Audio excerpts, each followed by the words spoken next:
Assalamualaikum warahmatullahi wabarakatuh. Halo semuanya, selamat pagi. Apa kabar hari ini? Semoga semuanya dalam keadaan sehat walafiat ya.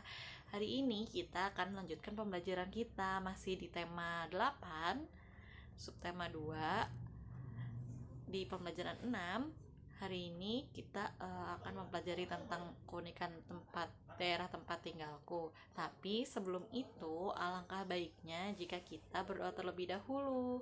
Berdoa mulai. Selesai. Hari ini kita akan belajar tentang keunikan daerah tempat tinggalku. Tema 8, subtema 2, pembelajaran 6. Tujuan pembelajaran hari ini, dengan kegiatan mengamati peta daerah Papua, siswa dapat menuliskan keunikan daerah Papua. Dengan kegiatan membaca cerita fiksi, siswa dapat mengetahui cerita rakyat suatu daerah. Dengan kegiatan berdiskusi tentang cerita fiksi, siswa dapat menuliskan isi cerita fiksi. Dengan kegiatan menemukan cerita fiksi, siswa dapat menuliskan judul, isi, dan tokoh-tokoh yang terdapat pada cerita fiksi. Dengan kegiatan mencoba melakukan gerakan tari, siswa dapat memperagakan gerak tari kreasi daerah. Nah, coba lihat nih, ada peta daerah Papua. Daerah Papua ini berbatasan langsung dengan negara Papua Nugini. Nah, Provinsi Papua berada di ujung paling timurnya Indonesia. Nih, ada banyak kabupaten atau kota yang ada di Papua.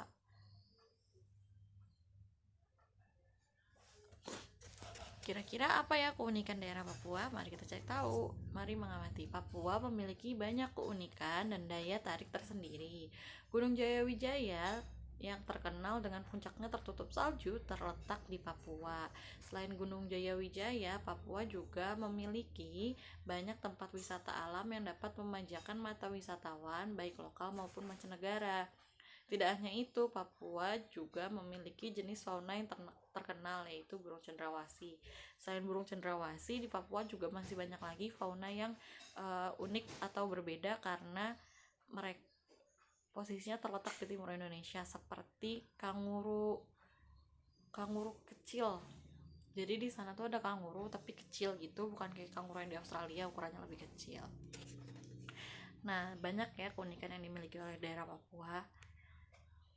Nah, kita akan membaca cerita fiksi yang berjudul Asal Usul Burung Cendrawasih.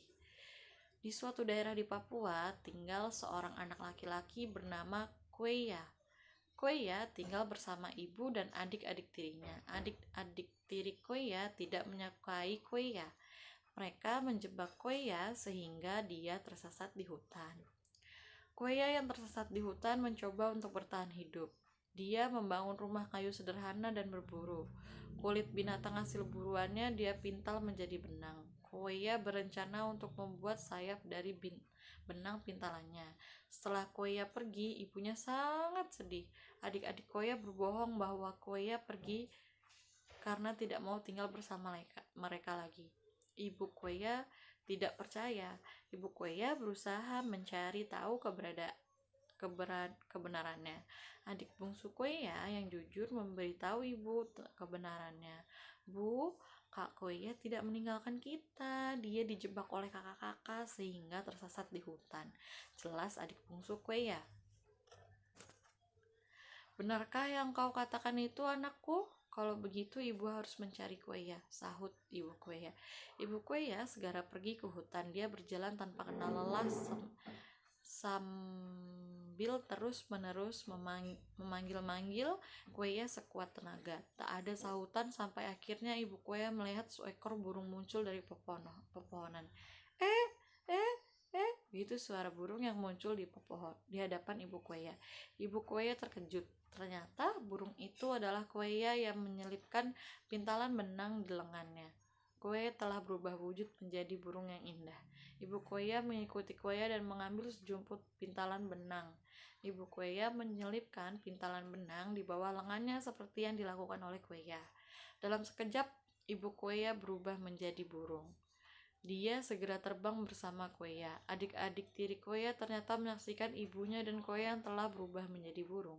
Mereka menyesali perbuatan jahatnya, namun penyesalan itu telah terlambat. Koya dan ibunya telah berubah menjadi burung yang kini dikenal sebagai burung cendrawasih.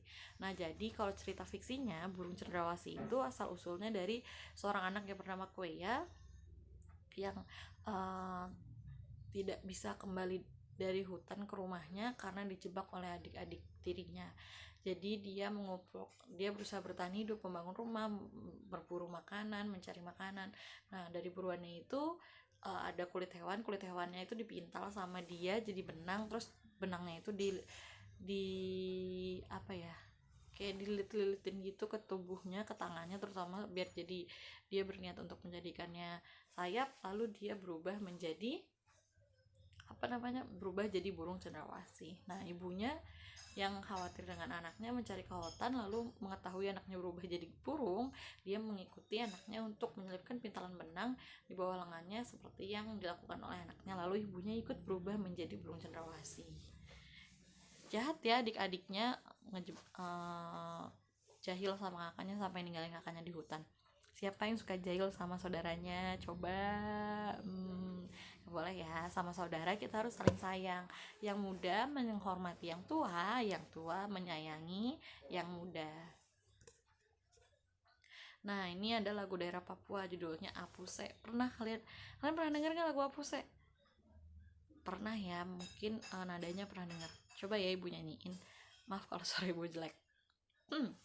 Apuse kokondao yarabe sorendo remi uf lenso bani nema baki pase. Apuse kokondao yarabe sorendo reri uf lenso bani nema baki pase. Arafabe aswara kwa arafabe aswara kwa. Nah, kayak gitu kurang lebih nadanya. Nah, ini lagu Apuse tadi yang udah kita dengerin bisa digunakan untuk mengiringi gerak tari kreasi. Coba kita lakukan gerak tari dengan iringan lagu Apuse. Gerak pertama, kakinya dibuka lebar menghadap ke kanan, terus kaki kanannya menghadap kepalanya menghadap ke kanan, kakinya dibuka ke kanan, yang sebelah kanan, terus pergelangan tangannya dibuka lebar terus ditekuk ke atas, begini nih. Gitu. Terus gerakan B-nya, kepalanya tengok ke kiri, kaki kirinya merapat ke samping kanan. Jadi tengoknya ke kiri, tangannya masih kayak gitu, kakinya rapetin, tapi kaki kiri yang digerakin. Terus ada gerakan